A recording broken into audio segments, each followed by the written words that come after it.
time to review. Okay, this is Hungry Plants by Mary Batten, illustrated by Paul Mirocha.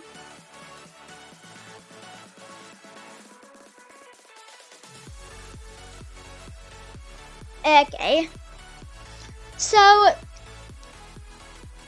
I always thought that plants were harmless, but when I learned about these guys in school, I definitely changed my mind about that. I sort of forgot about them after a while, because there aren't really any carnivorous plants where I am. But reading this book, I remember all about them. So there are many plants, but you'd imagine that they all depended on sun and water for food, which is true for most of them. But some don't, and just depend on bugs. Yes, bugs. These are carnivorous plants, and they eat bugs and insects for food, sort of like us. Only we don't eat very many bugs and insects where I am. So one such plant, and the most common I'd say, is the Venus flytrap. This guy waits still, and once an insect comes, snap! The plant closes its mouth, I'll call it. Then the insect turns to something more consumable for the plant. Liquid. This plant has a sweet-smelling nectar that attracts the insect.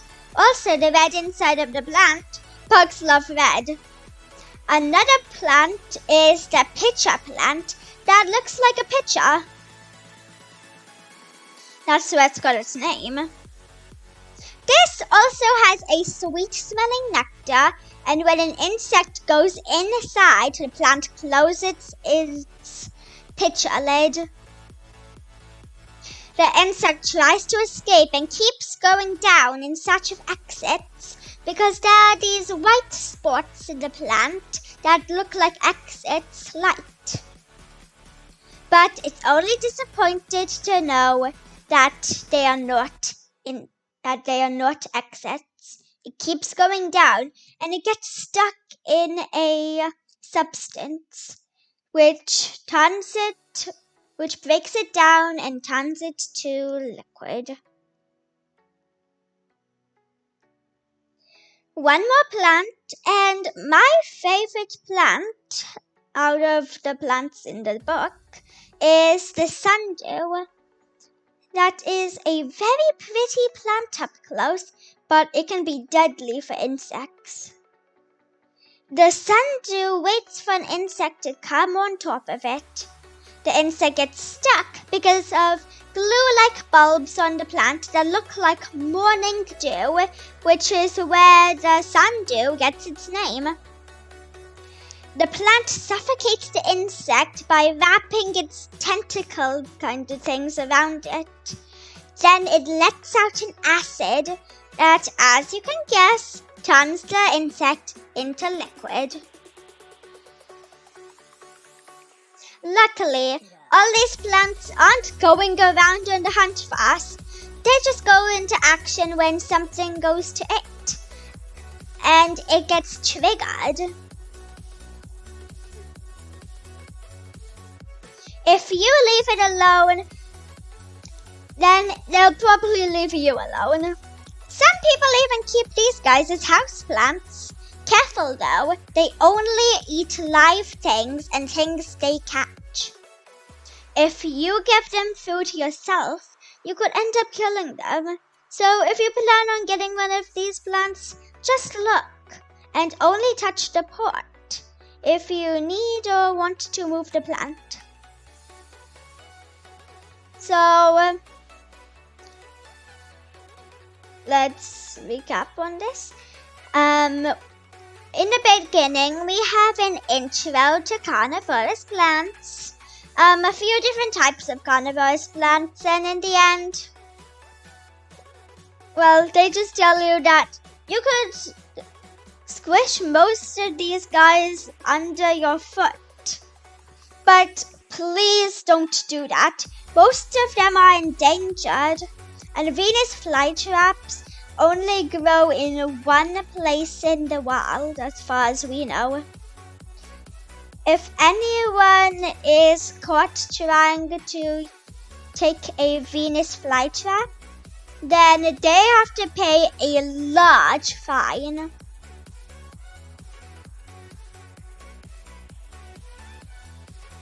Hey, Mumpan, how are you doing?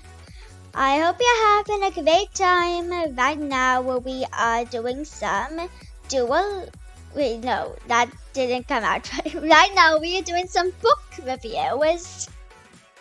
And we are reviewing Hungry Plants by Mary Batten and Paul Mirocha.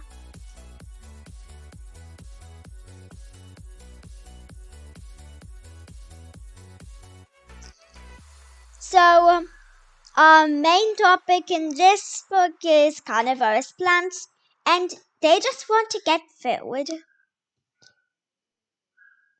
And I think this book teaches us that not all plants are harmless. And it's not just the carnivorous plants that are not harmless. There are other ones as well.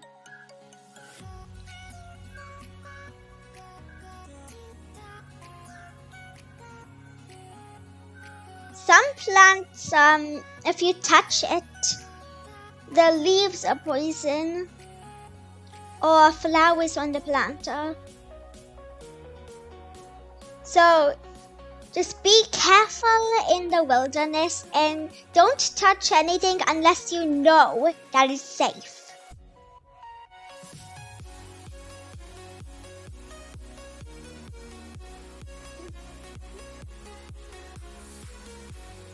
And also safe for the plant as well. So my favorite plant, as I've already told you, is the Xanadu. And this book is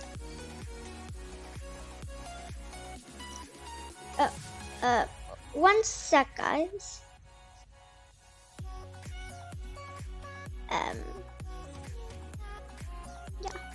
Okay.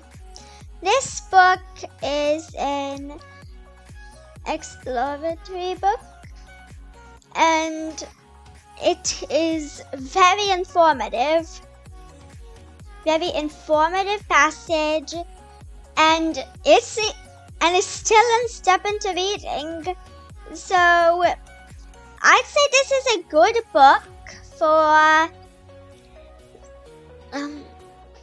I'd say this is a good book for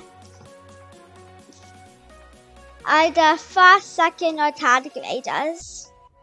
Somewhere around that area. It's a good book for children there.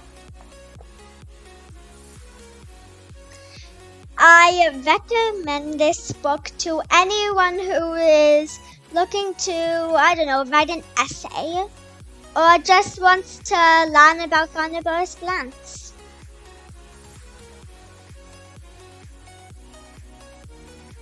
I give this book a rating of 9.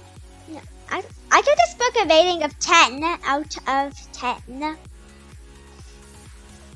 Hello, FS. How are you doing? I hope you're having a great time. Right now we are doing some book reviews. And we are almost done with reviewing some of our books.